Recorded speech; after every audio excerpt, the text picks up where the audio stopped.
พี่น้องนี่คือบรรยากาศเนาะพี่น้องชาวลาวเฮาขามมาฟังไทยเพื่อมาเฮ็ดงานทุกคนคือบอกได้เลยว่าหน้าด้านนั้นแน่นแฮงทุกคนคือน้องรันเฮ็ดแล้วยังดีใจแทนพี่น้องชาวลาวหรือว่าแรงงานลาวเฮาเนาะทุกคนอันนี้น้องรันต้องขอบคุณขอบใจเนาะรัฐบาลเขมรหรือว่ากัมพูชาที่เรียกตัวคนงานหรือว่าคนประเทศเพิ่นกลับบ้านไปหมดทุกคนจึงเฮ็ดให้คนลาวเฮาพี่น้องชาวลาวเฮาได้มีโอกาสดีๆเนาะและน้องรัฐต้องขอบคุณประเทศไทยเนาะที่ให้โอกาสคนลาวเฮาได้มาเฮ็ดเวียกในประเทศไทยทุกคนคือน้องรันเฮ็ดแล้วยังดีใจแทนคนลาวเนาะถึงประเทศอื่นสิบ่เอาแต่ว่าประเทศลาวพร้อมที่จะรับเอาโอกาสดีๆที่เพิ่นมอบให้เนาะทุกคนสบายดียินดีต้อนรับเข้าสู่ช่องน้องรัตธิดาชาแนลเด้อจาก PPFC เบิร์สุขุสุคนเนาะมื้อนี้น้องรัตไปเห็นคลิปของพี่น้องชาวลาวเฮาที่ขามมาฟังด่านน้องค่ายพี่น้องที่จากเขามาเฮ็ดงานหรือว่าได้รับโอกาสดีๆจากประเทศไทยหรือว่าผู้หลักผู้ใหญ่ทางประเทศไทยนะพี่น้องคือน้องรัตเฮ็ดแล้วยังดีใจแทนคนลาวหลายๆคนเนาะก็คือบอกได้เลยว่าโอกาสดีๆแบบนี้บ่ได้มีบ่อยๆเนาะและก็ต้องขอบใจประเทศเพื่อนบ้านเนาะก็คือประเทศกัมพูชาที่รัฐบาลเขา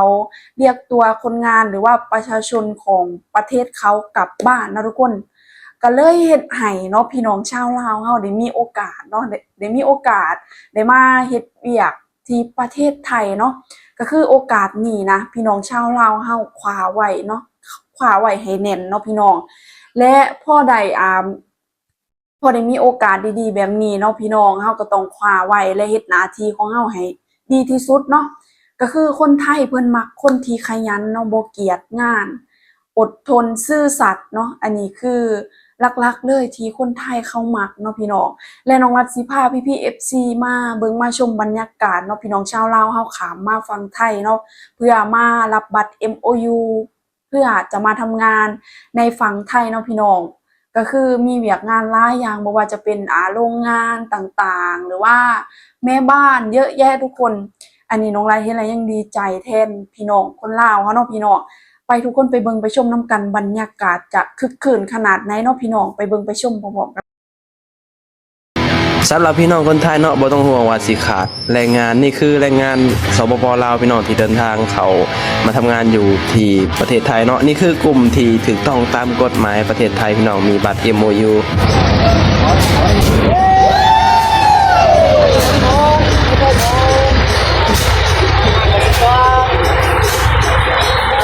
บรรยากาศอยู่ที่หน้าด่านพี่น้องกำลังสิขามไปประเทศไทยเนาะกะมุ่งหน้าเข้าสู่กทมพี่น้องเนาะกะขอบคุณประเทศไทยเนาะขอบคุณคนไทยที่ให้โอกาสคนลาวหลายคนได้ทำงานหาเงินอยู่ที่ประเทศไทยพี่น้องกำลังสิเดินทางไปประเทศไทยพี่น้องนี่คือบรรยากาศกำลังพากันขึ้นรถเอาของกับมนุษย์ตุ้งต่วยพี่น้องเนาะผู้แหละไปพอกันอยู่ที่กทมพี่น้องสบายดีพ่อพี่น้องสวัสดีพ่อแม่พี่น้องทางฝั่งไทยนะครับผมวันนี้เราก็อยู่ที่หน้าด่านพี่น้องอยู่ที่ด่านนครหลวงเวียงจันทน์เนาะระหว่างในนครหลวงเวียงจันทน์กับน้องคายพี่น้องกำลังสิพากันแบบว่าข้ามไปประเทศไทยพี่น้องหลังจากที่ได้มาทำบัตร MOU เป็นที่เรียบร้อยเนาะและก็สิพากันเดินทางเข้าไปประเทศไทยพี่น้องไปอยู่ที่ด่านน้องคายเนาะไปรับบัตร MOU พี่น้องแล้วก็อบรมอยู่หันแล้วก็ได้บงในบัตรอีหยังก็อยู่หันหมดพี่น้องก็สิพากันแบบว่ามุ่งหน้าเข้ากทมเพื่อที่จะไปหาเงินหาทองพี่น้องอยู่ที่ประเทศไทยเนาะแล้วก็กลุ่มนี้ก็เป็นกลุ่มที่ถูกต้องตามกฎหมายประเทศไทยพี่น้องมีบัตร MOU มีบัตรอนุญาตทำงานทุกสิ่งทุกอย่างเนาะเอารู้สึกว่าคนลาวเองก็เขามาทำงานอยู่ที่ประเทศไทยหลายพี่น้องในปัจจุบันนี้เนาะคือทุกคนก็ดิ้นรนบ่ว่าเจ้าว่าข่อยแหละพี่น้องเนาะในยุคสมัยนี้บ่ดิ้นรนมันก็อยู่บ่ได้เนาะก็ดีที่มีประเทศไทยเป็นบ่อนทำมาหากินเนาะเป็นบ่อนหาเงินสินะก็ขอบคุณประเทศไทยขอบคุณคนไทยเนาะที่แบบว่าให้โอกาสคนลาวหลายคนพี่น้องมาสู่งานมาเฮ็ดงานอยู่ที่ประเทศไทยเนาะอยู่ไทยก็บ่มีหยังหลายหรอกพี่น้องขอแต่ว่าเฮาอยู่ให้ถูกต้องตามกฎหมายแล้วก็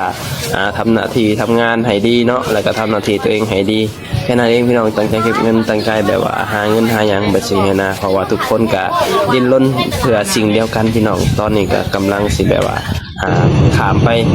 ด่านหนองคายพี่น้องตอนนี้ก็ฮอดด่านหนองคายเป็นที่เรียบร้อยพี่น้องแล้วก็เฮาก็สิรอแบบว่าเซ็นบัตรอีหยังก็สิไปบอนที่ศูนย์อบรมพี่น้องเพื่อที่จะไปรับบัตรแรงงานหรือว่า MOU เนาะก็คือแบบว่าทำบัตรน่ะมันก็ใช้เวลาพี่น้องหลายขั้นตอนเนาะกว่าจะได้บัตรก็บ่แม่นง่ายพี่น้องหลังจากที่เฮามาจากด่านแล้วเฮาก็สิมาศูนย์อบรมที่แบบว่าอบรมรับบัตรรับหยังนะพี่น้องตามขั้นตอนของการทำบัตรอนุญาตทำงานของประเทศไทยไปเช่นนั้นพี่น้องนี่คือบรรยากาศเนาะเข้ามาในศูนย์อบรมก็สิมารวมกันในนี่แหละพี่น้องก็สิมาแบบว่ารับบัตรรับหยังกันอยู่นี่เนาะคือแล้วได้บ่นี่เลยไปเช่นนะก็รอบัตรรอหยังอบรมแล้วก็สิพากันเดินทางเข้าไปกรุงเทพพุ่นแหละพี่น้องเพื่อไปสู่งานสู่การเนาะถ้าเกิดว่าผู้ใดแบบว่ามีบัตรถูกต้องตามกฎหมายมีบัตรอนุญาตทำงานแล้วก็ทำงานก็สบายใจพี่น้องเนาะแล้วก็บ่ต้องกังวลอีหยังก็พยายามเนาะสำหรับคนลาวสินะพยายามอยู่ถูกต้องเด้อพี่น้องนี่คือบรรยากาศกำลังรอคิวขึ้นไปอบรมพี่น้องก็รอคิวเนาะว่าเวลาแบบว่าเฮาขึ้นไปอบรมแล้วก็เวลาเฮาเข้าไปถ่ายรูปรับบัตรนี่ก็เขาเจ้าก็สิเลือกตามคิวไปสินะก็เลยเห็นบรรยากาศแบบนี้กับพี่น้องก็พากันยืนรอคิวเนาะตอนนี้เฮาก็มาฮอดมาฮอดบนรับบัตรคิวเป็นที่เรียบร้อยพี่น้องก็สิรับบัตรคิวแล้วก็สิพากันขึ้นไปเนาะเพราะว่าก็ต้องแบบว่าตามคิวตามระเบียบพี่น้องเพราะว่าคนมันหลายเนาะต้องจัดระเบียบถ้าเกิดว่าบ่จัดระเบียบมันก็สิวุ่นวายพี่น้องหลังจากที่เฮาจะขึ้นไปอบรมแล้วก็เขาเจ้าก็สิเลือกตามบัตรคิวเข้าไปถ่ายรูปเพื่อที่จะรับบัตรอนุญาตทำงานพี่น้องเนาะเดี๋ยวเบิ่งบรรยากาศนำกันตอนนี้เฮากำลังแบบว่าขึ้นมาอยู่ที่บอนที่อบรมแล้วก็บอนที่เฮาจะถ่ายรูปรับบัตรอนุญาตทำงานพี่น้องเนาะทำบัตรก็ถือว่าค่อนข้างที่จะหลายขั้นตอนอยู่พี่น้องเนาะเพื่อที่จะแบบตรวจสุขภาพเพื่อที่จะอบรมเนาะนี่คือเขามาบนศูนย์อบรมอาจจะไปถ่ายให้เบิ่งเบิดรายละเอียดพี่น้องกับสิประมาณนี้แหละพี่น้องเนาะการทำบัตร MOU เนาะแต่สำหรับคนที่เคยเห็นแล้วก็อาจจะฮู้นะแต่คนที่บ่เคยเห็นอาจจะแบบว่างงๆเนี่ยก็บ่มีหยังหลายเด้อพี่น้องก็มาตามคนอื่นเนาะตามบริษัทเพราะว่าก็มีเจ้าของบริษัททำบัตร MOU ของคนไทยเขาเจ้าก็พามาทุกอย่างทุกขั้นตอนนั่นแหละพี่น้องเพื่อที่จะแบบว่าให้มันแบบว่าสะดวกสบายไปสินั้นนี่เลยพี่น้องตอนนี้ก็กำลังสิเข้าไปถ่ายรูปเพราะว่าจะรับถึงขั้นตอนสุดท้ายแล้วรับมาบัตรอนุญาตทำงานนั่นเองเนาะหลังจากที่แบบว่าเฮาได้รับบัตรอนุญาตทำงานพี่น้องก็สิพากันเดินทางเข้าไปในกทมพี่น้องเพื่อที่จะไปทำงานทำการเนาะนี่คือบรรยากาศศูนย์อบรมอยู่ที่ด่านหนองคายพี่น้องบรรยากาศพี่น้องเบิ่งจนค่ำมั้ยเพื่อมันสิได้เพราะว่ามันคนหลายพี่น้องคนแบบว่าเป็นพันย้ำแล้วว่าคนเห็นประเด็นมันอยู่หลายพี่น้องเนาะแบบหลายคนเนาะเพื่อสิได้ก็บ่เป็นไงเบิ่งจนค่ำตอนนี้กำลังสิทุ่มหนึ่งแล้วพี่น้องตอนนี้เจ้าของบริษัทเขาเจ้าก็สิเรียกประชุมพี่น้องว่าบัตรเฮาแบบว่าใช้จังได๋แบบสินะมันเป็นจังได๋สินะเดี๋ยวเฮาก็ไปพังนำกันพี่น้องว่าเขาเจ้าสิว่าจังได๋เบิ่งใหม่เช็คก่อนเด้ออยู่ข้างหน้านี่มันสิมีชื่อมีนามสกุลวันเดือนปีเกิดแล้วก็รูปถ่ายเจ้าของแล้วก็ใต้รูปถ่ายเจ้าของนี่แม่นสัญชาติทำลงเป็นพม่าเปลี่ยนล้วนสิเอากลับไปมันเคยมีเด้อนี่ใส่ก็ส่วนหลายสิมาจากทั้งสมุทรสาครเพราะว่าผมจะยังหางานอยู่เขาลงหัวพุ่นนี่คือใบอนุญาตทำงานเนี่ยมีอายุที่2 ปีนะครับ2 ปีนับจากเมื่อเขาประเทศมากกับคือมือนี้นะครับคือประดุกเป็นวันที่28ชุดเนี่ยนะครบ2 ปีงั้นวันที่28พฤษภาคม28เดือนหน้าปี2020น่าเท่าไหร่อีก2 ปีก็คิดถ้าผม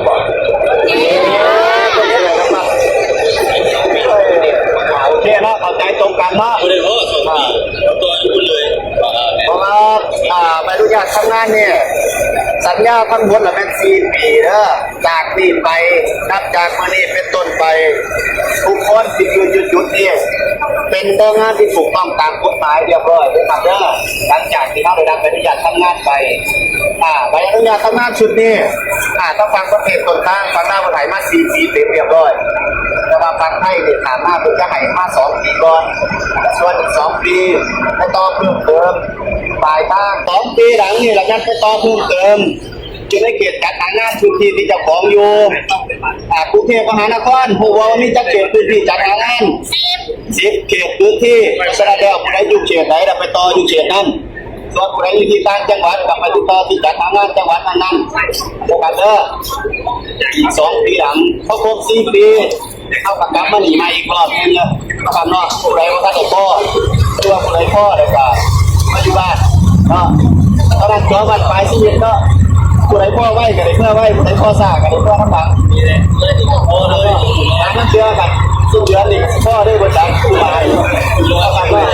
วันนี้ได้มาเป็นกิจกรรมดีกับสิ่งที่เป็นผู้เดือนที่ดีแล้วก็เป็นสิ่งที่บริเวณยอดกันอยู่ตัวสีน้ำเงินเนี่ยก็คือเมื่อสิ้นสุดของวีซ่าเขาสิเป็นวันที่28 พฤษภาคม 2027สังเกตได้ป่ะว่าตาป่วยว่าเข้าใจก่อนเมื่ออยู่ไปปีกว่าแล้ววีซ่าคนสิเบิดเมื่อไหร่สังเกตที่ชุดเนี่ยตอนนี้หาเดือนมันปั๊มไอ้หน่อยก็อันนี้มือนึงมันเดียวไอ้บางรอบมาสิเป็นปี28มันปั๊ม27กับนี่เพราะฉะนั้นแล้วเอาวีซ่าเป็น27ตัววีซ่านี่นี่เพิ่นปรับปืนละ500 บาทนะครับเด้ออย่าลืมเด้อปรับก็เลยปรับปืนละ500 บาทเพราะฉะนั้นจุดนี้เป็นจุดที่วีซ่าเขาแค่10 ชุดให้ทุกคนสังเกตจุดนี้เด้อข้างล่างเป็น e วีซ่าเพิ่นปรับคำว่า e วีซ่าให้ท่านดูนะครับเด้อe วีซ่าบางคนใช้ตัวหม้อบางคนอาจจะใช้ปากกาเขียนเอาแต่เด็กมันใส่ตามแบบคำว่า e วีซ่าอันนี้คือวีซ่าทำงานของเราครับเนี่ยดูกันคือตัวนี้มีเสน่ห์ครับปรับวีซ่าทำงานมีเสน่ห์แต่ก่อนน่ะติดเพิ่นหนาดึงสมัยก่อนกันว่าตอนนี้มีซัมนี่แล้วเดี๋ยวกลับไปซบจะเอาคอยมีซัมนี่วิชาทำงานมันเป็นแบบนี้ไปแล้วที่บริคือเก่านะครับเด้อเพราะฉะนั้นได้งานตัวเก่าที่บ้านวัดทีเท่าไหร่หมู่บ่เอาเก่าบ้านวัดทีเท่าไหร่มาดิให้ที่บอกพี่แม่ที่เท่าไหร่29 เดือน 5เจ้านักพุทธไป2 มื้อ29 เดือน 5ยกอีกที่นับไป3 เดือนเดือน5 8ว่าเดือน8เดือน5ต้องเป็นเดือน8เด้อเดือน8ก็คือเดือนสิงหาวันที่29ไอ้นักพุทธมา2 มื้อเป็น20 27 สิงหาได้งานตัว90 วันครั้งที่1ถ้าผู้ใดไปเองมาอีพิซซ่าบุรีของพี่คิดตรงไปน้ำเด้อครับ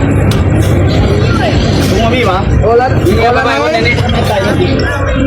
โอ้ละไงอุ้ยร้านใหญ่จะไปเอาแนวคนแล้วมาบน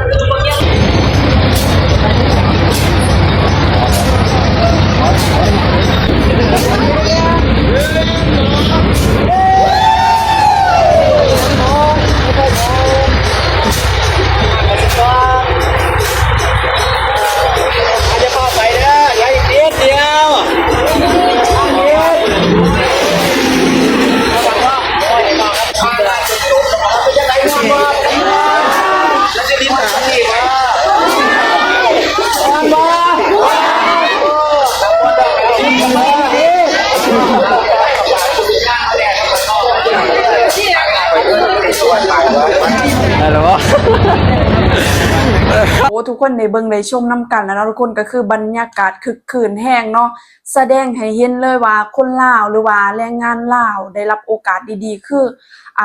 เขาจะดีใจมากทุกคนอันนี้น้องรัฐเห็นเลยสังเกตเห็นนะพี่น้องชาวลาวเฮายิ้มบ่ฮุบเลยทุกคนหลังจากที่ได้โอกาสดีๆจากประเทศไทยเนาะที่ให้โอกาสคนลาวเฮาและก็น้องรัฐอยากให้กำลังใจพี่น้องชาวลาวเฮาเนาะที่เข้ามาฟังไทยเพื่อหาเวียกเฮ็ดงานทำเนาะก็ให้สู้ๆเนาะเต็มที่กับหน้าที่ที่เฮาเฮ็ดเนาะพี่น้องก็คือบอกได้เลยว่าคนไทยนะเพิ่นใจดีหลายใจดีแห้งอะลีซึ่งน้องรัฐได้เห็นแล้วเนาะประสบการณ์เนาะที่ได้เฮ็ดงานกับพี่คนไทยเนาะก็คือเพิ่นใจดีแห้งคิดเหมือนเฮาเป็นพี่เป็นน้องเนาะอันนี้คือยอมรับเลยว่าคนไทยเขาดีจริงๆนะทุกคนคือน้องรัฐเห็นแล้วยังแบบปลื้มนะชื่นชมในเฒ่าแก่ของน้องรัฐนะคือซุมื้อนี้นะเพิ่นใจดีกับน้องรัฐแห้งถามไทย สุขดิบเป็นยังไงบ้างการไปการมาการอยู่เป็นยังไงเนาะก็คือบอกได้เลยว่าคนไทยเขาเป็นคนที่แบบอัธยาศัยดีนะเป็นคนใจดีมากขอแค่เฮาขยันเต็มที่ในหน้าเวียกของเพิ่นเนาะน้องรัดขอบคุณขอบใจประเทศไทยเนาะที่ให้โอกาสพี่น้องชาวลาวหลายๆคนได้มาเฮ็ดเวียกในประเทศไทยเนาะทุกคนน้องรัดต้องขอบคุณหลายๆเนาะ ก็คือบอกได้เลยว่าประเทศไทยมีบุญคุณกับคนลาวมากทุกคนเอาแล้วเนาะพี่น้องสำหรับคลิปนี้น้องรัดกับพาพี่ๆ FC มาดูมาชมเนาะบรรยากาศพี่น้องชาวลาวแล้วข้ามมาฝั่งไทยข้ามมาด่านไทยเพื่อรับบัตร MOU แล้วเกียมไปทำงานเนาะพี่น้องเอาแล้วเนาะพี่น้องสำหรับคลิปนี้น้องอาจสิขอจบเพียงส่ำนี้เด้อฝากพี่น้องกดไลค์กดแชร์เพื่อเป็นกำลังใจในการทำคลิปต่อๆไปของน้องรัดเด้อสำหรับคลิปนี้ขอตัวลาไปก่อนบ๊ายบาย